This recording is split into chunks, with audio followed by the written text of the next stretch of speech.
नमस्कार, आप देख रहे हैं दर्श न्यूज और मैं हूं यति आपके साथ।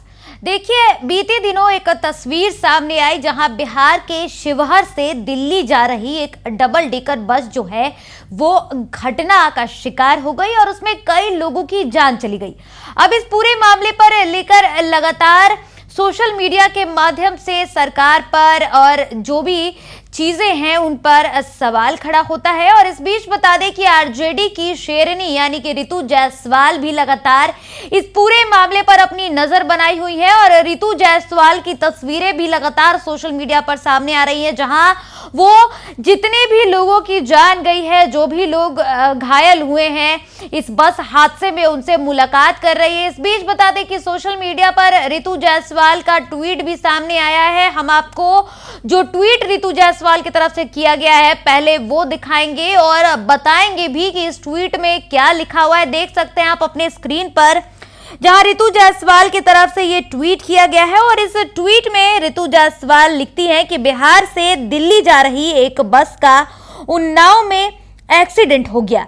इस दुर्घटना में 18 लोगों की मृत्यु हो गई। मरने वालों में से ज्यादातर लोग बिहार के यानी कि शिवहर लोकसभा क्षेत्र के रहने वाले थे।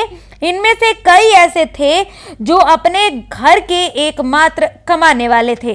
कल जब मृतकों के घर पहुंची तो उनके परिवारजनों के हालात देखकर दिल बैठ गया। 20-22 साल की विधवाओं के मन में यही सवाल था कि अब उनका गुजर बसर कैसे होगा, उनके छोटे छोटे बच्चों का भविष्य क्या होगा। तो रितु जायसवाल, जो भी शिवहर के लोग जो उस बस पर यात्रा कर रहे थे, जो उन्नाव में हादसे का शिकार हो गई, उनके परिवारजनों से मिलने पहुंची थी और बता रही है रितु जायसवाल की वहां पर किस तरीके की स्थिति जो है वो उनको देखने के लिए मिली। इस बीच बता दें कि रितु जायसवाल ने एक एक करके कई सवाल भी खड़े किए हैं। हम आपको अब एक एक करके वो सवाल दिखाएंगे जो रितु जायसवाल की तरफ से पूछे गए हैं। तो आप स्क्रीन पर देख सकते हैं रितु जायसवाल की तरफ से जो सवाल पूछे गए हैं उसमें ये लिखा गया है कि जो बस दुर्घटनाग्रस्त हुई उसका परमिट, उसका फिटनेस सर्टिफिकेट, उसका इंश्योरेंस कुछ भी नहीं था, फिर भी ये बस बिहार, उत्तर प्रदेश, दिल्ली रूट पर कैसे चल रही थी। 3 राज्यों की पुलिस ने कभी इस बस के कागजात क्यों नहीं चेक किए? क्या परिवहन विभाग के अधिकारी सिर्फ अपनी जेबें गर्म करने में लगे थे और यात्रियों की सुरक्षा भगवान भरोसे छोड़ दी थी? वही दूसरा सवाल रितु जायसवाल पूछ रही हैं कि क्या इस हादसे से बिहार सरकार ने कोई सबक लिया है? क्या वह इस बात की गारंटी दे सकते हैं कि अब इस तरह का और कोई भी हादसा नहीं होगा?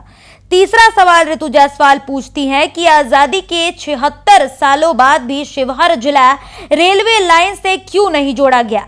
अगर आज यहां पर ट्रेन की सुविधा होती तो लंबी दूरी की यात्रा के लिए बसों पर निर्भरता कम हो जाता। चौथा सवाल रितु जायसवाल की तरफ से पूछा गया है, वो दिन कब आएगा जब बिहार के लोगों का अपना चूल्हा जलाने के लिए राज्य से बाहर जाकर नौकरी नहीं करनी पड़ेगी? तो ये 4 सवाल रितु जायसवाल की तरफ से पूछे गए हैं। वही हम आपको और दिखा रहे हैं, आप देख सकते हैं तस्वीरों में कि ये जो 4 सवाल है वो रितु जायसवाल ने पूछा और अंत में रितु जायसवाल लिखती है कि मुख्यमंत्री जी थोड़ा दम दिखाइए, 18 लोगों की मौत मजाक नहीं है, दोषी अधिकारियों के खिलाफ कार्रवाई कीजिए, हाथ पैर जोड़ने से काम नहीं चलेगा। तो देखिए, रितु जायसवाल ने एक तरफ जहां मुख्यमंत्री नीतीश कुमार से विनती की है, आग्रह की है कि इस प्रकार से जो घटनाएं हो रही हैं उस पर नजर डालिए, कुछ करिए, क्योंकि जो बस का एक्सीडेंट हुआ था उसके कागजात ठीक नहीं थे, बावजूद इसके 3 राज्यों से होते हुए ये बस उन्नाव पहुंचती थी, पर आज तक इस पर कोई भी जांच नहीं हुई।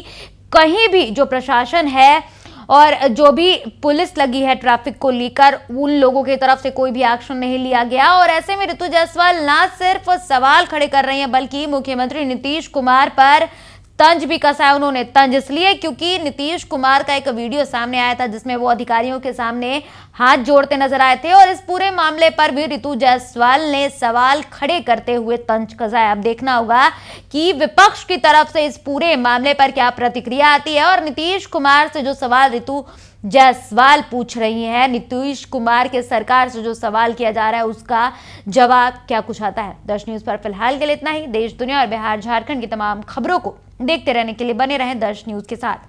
अगर अभी तक आपने हमारे YouTube चैनल को सब्सक्राइब नहीं किया है तो जल्दी हमारे चैनल को सब्सक्राइब कर ले, साथ ही हमारे फेसबुक, इंस्टाग्राम और ट्विटर पेज को भी फॉलो जरूर करें। धन्यवाद।